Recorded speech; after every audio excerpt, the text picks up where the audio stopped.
The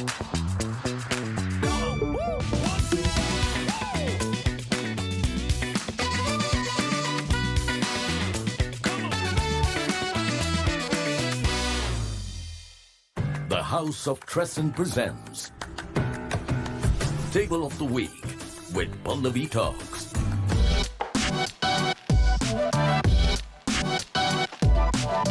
Looking so Thank you. good. You look lovely. You look lovely, Raha. Literally shining. I had to keep up with the stars, so you know. How have you been? I'm good, Pallavi. It's so nice to see you again. It's so nice to This is see like you. a tradition. Every few years, me and Pallavi must do an interview. Absolutely. I think this is our third interview. Third one. And I don't know, I mean, you are so inspiring as a personality that I had to get you. Thanks And for having me. the House of Tresind is super excited to host you. Are you ready to eat with me? Absolutely. The smell is amazing. Yeah. We'll of course go on that food trip in a short while from now. But it's so lovely to see you. Tell me, what have you been up to? I just came back. When you messaged me, when Yeah. you called me, I was so sick. Where were you? I just came back from the Himalayas because I had my 10-year anniversary. I had an incredible competition with Adidas. Congratulations. Thank you. Can you believe it? It's been 10 years. See, this is the difference. When Raha calls me and tells me, what are you up to? I'm like, I'm in Dubai Mall. I'm in Mall of the Emirates. She's chilling. And when I asked Raha, what are you up to? Oh, I just came back from the Himalayas. It was like climbing, you know. And the last time she contacted me, I was in Iceland, I think. Your team contacted me. I was like, And of course, we got chit-chatting first time when I was like totally in awe of you. And I'm like, look at this girl, the first Saudi girl to actually break I remember exactly everything. where we met. And on Mount Everest. So I'm going to start with that, you know, Yes. for my viewers. 10-year anniversary, Pallavi. 10 years. 10 years. How does it feel? Just surreal. It's hard to explain. For something that happened a decade ago, yet it still feels so close to me. Like it feels like it was a long time ago, but it still feels it's so close. And yeah, that's what I came back for. I went back to the Himalayas, had an amazing competition. Two lovely women won the competition, and I took them to base camp. Wow. Yeah, it was incredible. And then, It all starts like that, you know. I mean, and that's the reason why I had the competition. I wanted to open the door for the next generation. And yeah. This is one thing that I always, it's a takeaway every time I talk to you. Every time I say, hey Raha, you were the first Saudi woman to go on the Mount Everest, you always correct me and say, yeah, the first but not the last. Yes, and you're actually not working the last. towards it, right? I mean, I want to go back to that moment, and I just felt like yesterday when I had this conversation with you, I but it's know. so inspiring. Every time I listen to it, I get goosebumps. That Mount Everest, you know, I know the story, but my viewers, my listeners, all your fans out there want to know, how did Mount Everest happen to a young girl in Saudi where the culture was so 10 different? years ago. 10 years ago. It was a very strange time in my life. I was in between. My family had an idea of what they wanted me to do, and I had a different idea of what I wanted to do. They wanted me to come back, settle down, like, get married. Yeah, find your Prince Charming. Which is amazing, which would be really It works cool. for people. Yeah, Okay. I would love that. But I would love to meet Prince Charming somewhere in the mountains. All right, message there. Prince Charming, if you're listening, Raha is available. My mom always says, yeah, we'll leave you, you'll find him on your own in the mountain or in the I am airport sure. or somewhere. Because you deserve a total Prince Charming. He Thank has you. to match up to the queen, you know. You deserve a king, not a prince. Yeah, so tell me. And then that's how it started. They wanted me to settle down and be more present and try to find a nice guy. And it's amazing, and it's everybody's dream, of course, but I wasn't ready for that. I wanted more. I wanted, to go on crazy adventures. I wanted to experience the world differently, and that's when the idea of doing something different came to me. And when you said this, Yeah, how I did your didn't mom know and what it dad was. react? I still didn't know what it was. Oh, I okay. decided I'll do something different, and I didn't know what it was. So I started researching and going online and finding. And then one day I was online. It was Ramadan. It was like 2 in the morning or 3 in the morning. I'm researching things to do, and this idea came to me because I overheard the night before a girl saying she's going to climb Kilimanjaro.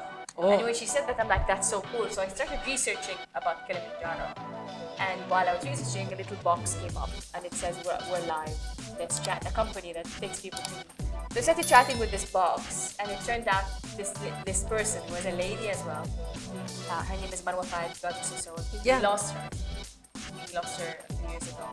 And we started chatting, and she told me about Kilimanjaro, and then that's it. I decided to move on. She took me to take my first boots, to buy my first boots together, and then I went back with her company last month, 10 years later, instead of 8 years. Imagine, after finishing the 7 summits and going to all the continents. And like they say that you attract what you actually manifest and want. Somewhere, What you this look was for. your calling, right? Did you ever think that this would be your calling and you would be doing this like forever? Because it's such a part of your life.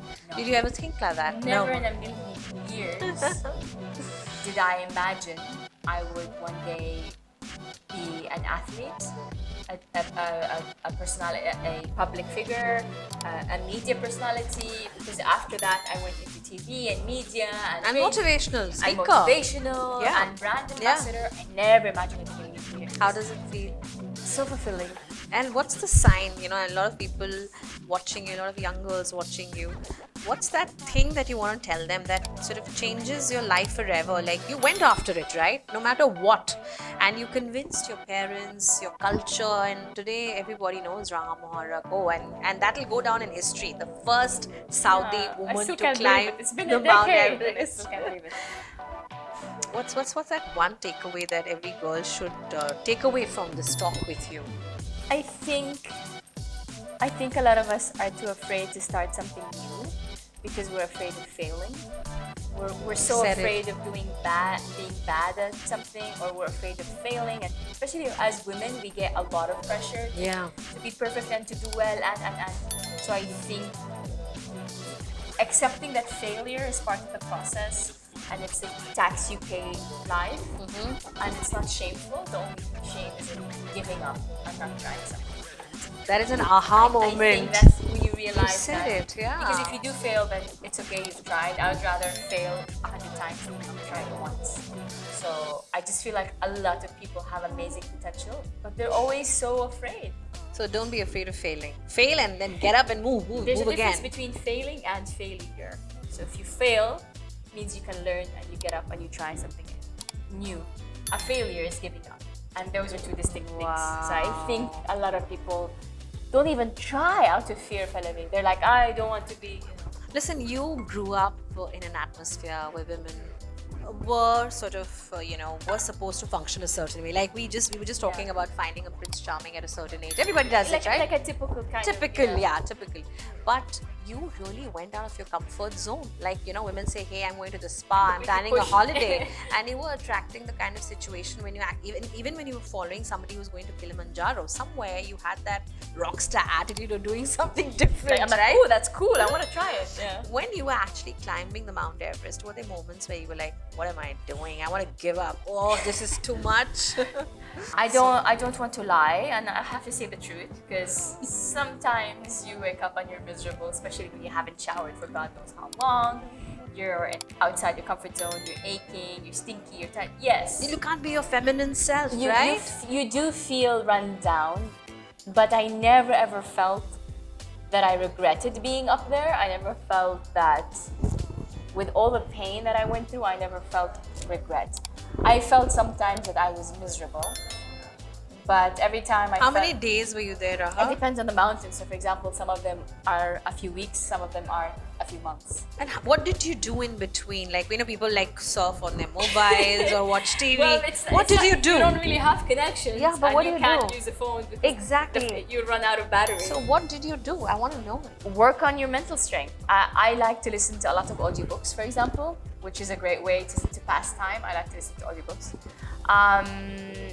And you're busy trying to keep your gear good and in shape. You're busy, either getting ready for dinner or lunch. You're busy, but there are days when you're just sitting down there for hours and just doing nothing.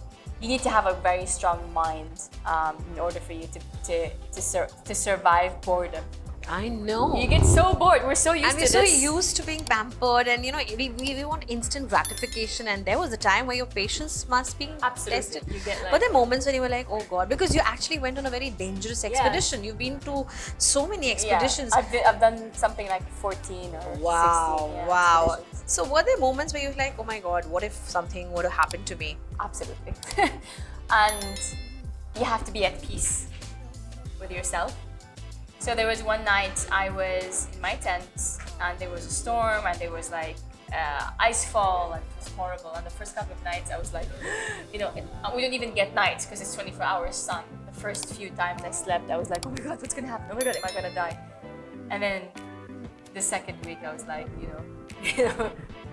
like just asleep, make peace with God, and then you need to be able to make peace with yourself, and make peace with who you are, because if you don't have that peace, you'll go crazy. Absolutely. And when you were on top of Mount Everest, what was that feeling? Did you feel like, I did it, nothing can touch me ever again? You know? Everyone asks me that. Yeah, I want to know. And That it's moment just- must be like so fulfilling You for have you. to understand that it's day 56 of climbing or something, and it's You're just tired. almost 2 months of climbing, and then you're tired, hungry, stinky, exhausted, everything hurts, and no oxygen. And then you get to the summit and you see the world from how beautiful it is up there, and you feel humbled. You really feel humbled. I felt both grandiose and both tiny, tiny, tiny at the same time. I always say that I felt like a speck of dust that can be blown off any second, and I also felt like a giant. It was amazing, these two contrasting moments, but it humbled me. It really makes you feel, you realize how tiny you are in the universe, but it also made me feel empowered. Yeah, I remember I kept telling myself, 98% of the people die on the way down. So I kept telling myself, don't celebrate yet. I kept telling myself, don't get too excited. Don't, wait. So 98% of the people A actually lot died? of people die on the way down. Did that scare you? Absolutely. What about Absolutely. food? I am very curious, when you were climbing, when you were coming down, what happened with food? What were you eating to survive? Every mountain is different. There are mountains where you have assisted, food and living. So someone helps you with your tent and your food. And there are mountains where you have to feed yourself. So when you have to feed yourself, I was such a horrible chef, cook, that my responsibility was always boiling water and washing the dishes, because I could never cook. I was so bad. In that cold, washing dishes must have been torture. Yeah, and collecting water, boiling water. I was so bad at cooking that nobody wanted to give me cooking. But what were you eating? Boiling water? What were you boiling? You boil water, then you usually have like the basics, like pasta with some sauce. Oh, really? And then when you go, That's fancy, right? no, it's very simple. Oh, 'cause the it's just instant ones. Instant Oh, one. Lord. And then the Like- higher you go, the worse the food gets. So literally, the last camp, I felt like an astronaut. Like you get a little bag, like a zippy bag. You open the little bit zippy bag, you fill it with water, you close it, wait for a few minutes, and then you eat that. Like it's just mush. Oh, Yes. Lord. So Maggie and stuff like that. I used to try, and you shouldn't do this, kids, but because I like crunch, so I used to try putting less water in it because I don't like when it's soggy. But you shouldn't do that because it's hydrated food. And how many meals were you having? So you would usually have like a proper breakfast and a proper dinner, and then lunch is usually snacks. Proper breakfast was what? Boiling water, cold water, still water, So I don't- ice water. It depends, because some people have porridge. I can't have porridge Oh, because Lord. I'm intolerant. I can't have porridge. Then? Some people have egg. I'm intolerant to egg as well. Oh my God. Yeah, so what I did you had a eat, heart Ra? for breakfast? I had when I could. So I used to get like a bag of bread or bagels, and I used to try to compress them so that they last longer. I get cold in Dubai in summer in the cinema. I'm like, so you can imagine. I can't imagine. I get cold, Pallavi. I'm one of those people that just like always feel. I'm a little bit chilly now, if you can believe. I can almost see a halo behind you, Have you- because you've just inspired so many people out there, including me, because it takes a lot for a person to actually come out of their comfort zone and do something Yeah. and go after it. It's not easy. It's not easy. It's just so, when we see you on the cover of a magazine, or when we see your Instagram post, you're also proper filtered. the truth The truth is you work very hard. Absolutely. And you didn't really have to go and do. You could have probably thrown a party and celebrated 10 years, but you No. again chose to. I'm so glad you mentioned that. The Yeah. reason why I wanted to go back after 10 years is because I asked myself, how can you celebrate this special occasion? And I wanted to help others Yeah. in celebration. Yeah. So what's the best way to help someone? give them a chance to live their dream. I can't imagine doing what you've done, and every time I speak to you, I'm like totally in awe. Happy taking pointers in my Even head. now, after the Even third now. interview. After the third interview. Listen, we met way back when the first time when we Almost met. 8 years ago. 9 years ago. Yeah, Yes, you're almost right. a year. You just you were still It in was that the same phase year, of yeah. yes. But I haven't changed. You haven't changed, but Haven't you've changed. gotten more hotter and fitter. Habibti. And I've gotten more plumpier and cuter. Habibti. You look fabulous. So do you. That's why we are like soul sisters. And whenever she calls me, I swear, even when like I'm in the middle of nowhere, I'm like, yes. That is so sweet and so sweet of you to come.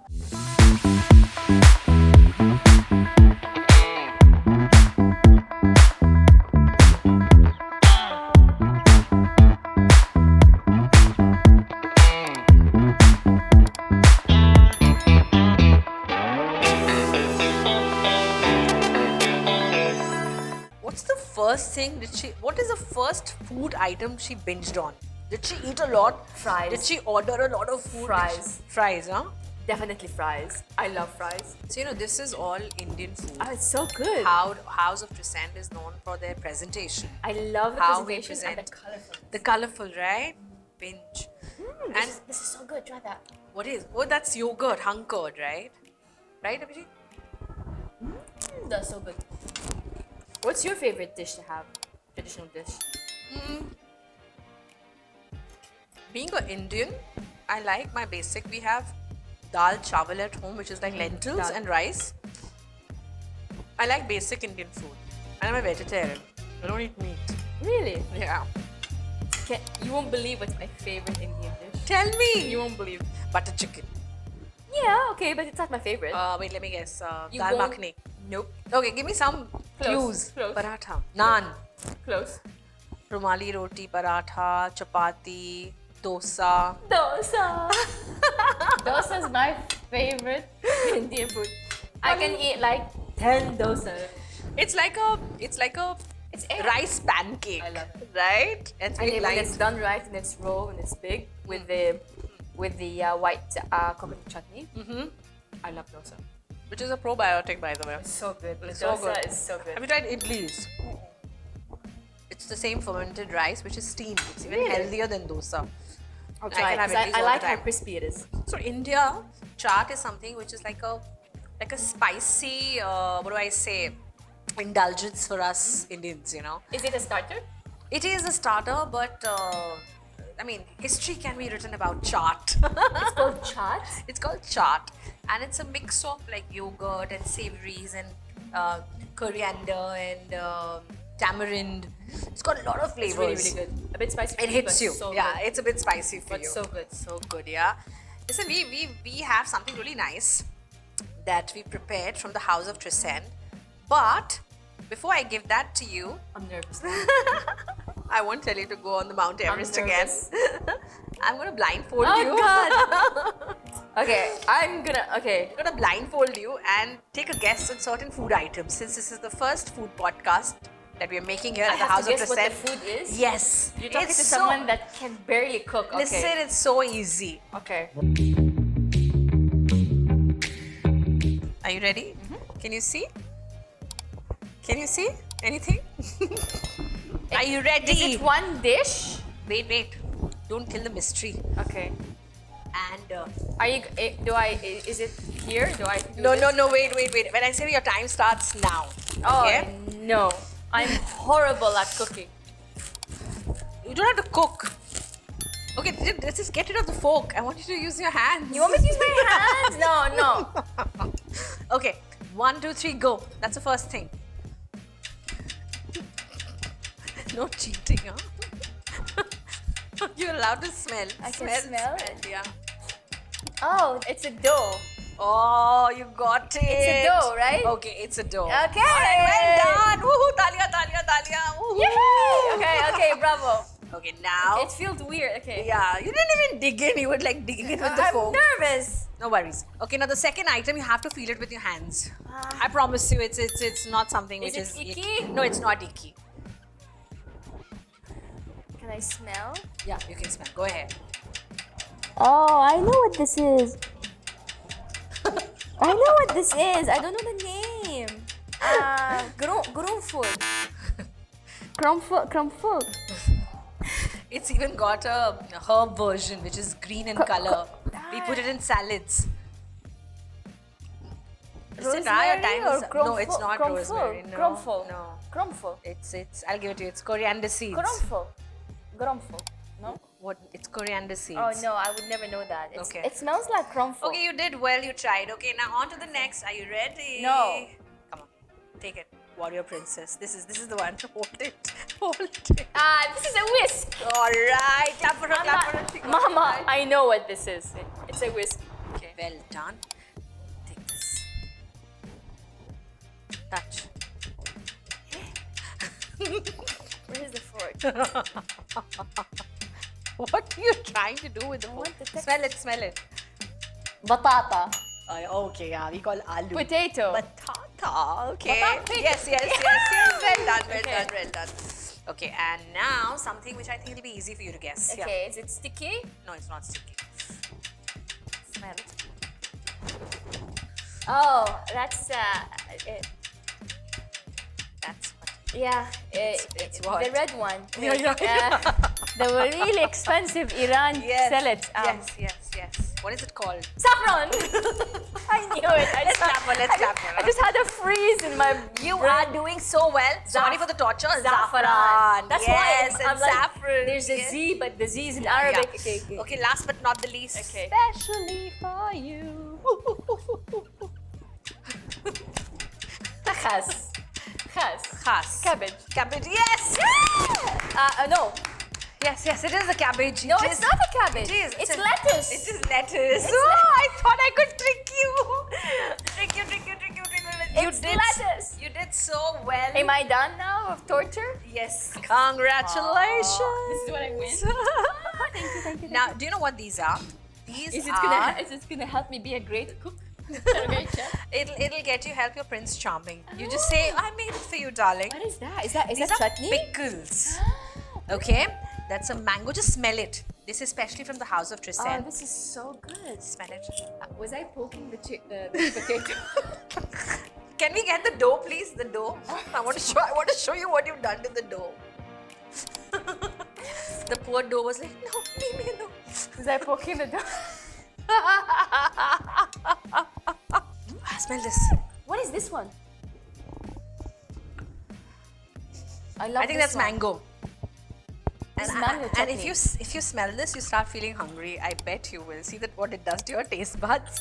That's Mango. Yeah, no, but this is Jackfruit maybe. Lemon. No. This is tomato chutney.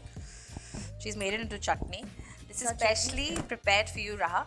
The house of Tresind, the chef has already actually prepared this. This is his grandmom's recipe. I love it. And this is for you, and you did so well. This is the only one I didn't know because I don't know the name. You're so competitive, I must say. Raha, it's been so wonderful to have you on the show. It's so lovely to see you keep doing good things and rocking and inspiring all the women and men out there. So, thank you so much for coming.